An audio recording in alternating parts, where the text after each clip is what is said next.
When you start an activity on your Garmin Tactix or Garmin Fenix, you have the ability to set yourself a target. You can set the target of distance, time and distance, speed and distance, or you can even race an activity. To do so, when you start your activity, so let's for this example select bike, you will press and hold the left button and go down to enter training. And then go down and you can select set a target. It can be, like I said, distance only. So if I select this one, well, the watch will suggest me to do 40k, but no, I only want to do 20 kilometers.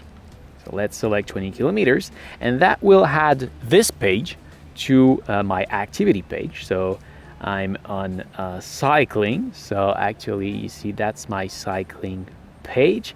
And at the very bottom, I got this distance remaining page that will give me the estimated time to finish and the average speed.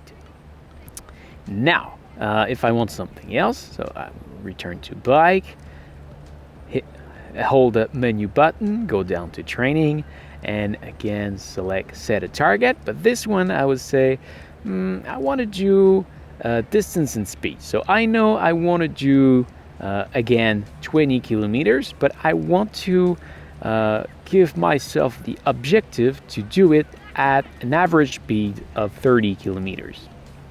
So by doing this, it will tell me straight away that again my target is 20 kilometers and my speed target is 30 kilometers per hour. So I should do it in 40 minutes, and I can accept that. Then I will have this screen, and as you can see, there is two bikers. There is one that is green and one that is gray. So if I press start to start the activity, well, actually, as you can see, it turned black because I'm behind my ghost. My ghost go at a constant speed of 30 kilometers per hour, and actually I'm 13, 14, 15 seconds behind my ghost. And as you can see, my ghost take distance in front of me. So that's how it is displayed. Underneath that, accordingly to my average speed, I've got the time I will finish this activity. But since I didn't move since the beginning, well, it stick to that 40. But it will tell you how much time, in how much time you will do your activity accordingly to the speed, to the average speed you go. So as you can see now, my ghost is very far in front of me, and I would need to cycle very, very fast to get that distance back.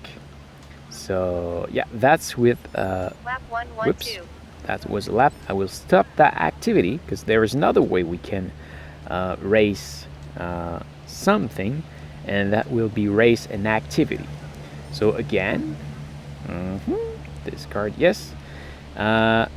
Press and hold when you are on the activity before you start it. Press and hold the menu button. Go down to training. And now we will select race an activity. So this option from history, yes, will let me race all of my cycling activity. So if by example I take the one of yesterday, so yesterday I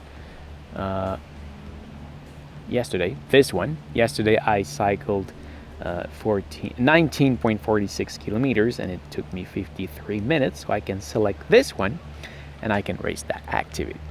Again, this will take you to the same screen, and you don't need to follow the exact same trail. The only thing that it's done is that it take the distance and the time you did it, and that's it. So you're gonna race your average speed of the previous activity.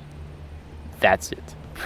So I can start it, and it will be again the exact same thing. You see the green, the gray ghost take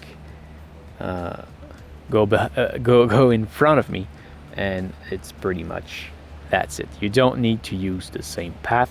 It's only about the speed and the distance. So this is it. Thank you for watching. I hope it helps. If yes, please smash the like button. If you are planning to buy this watch, you can see my link in the description.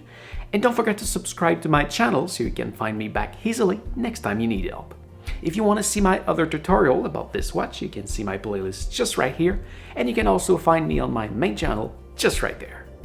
Thank you for watching, take care, and see ya.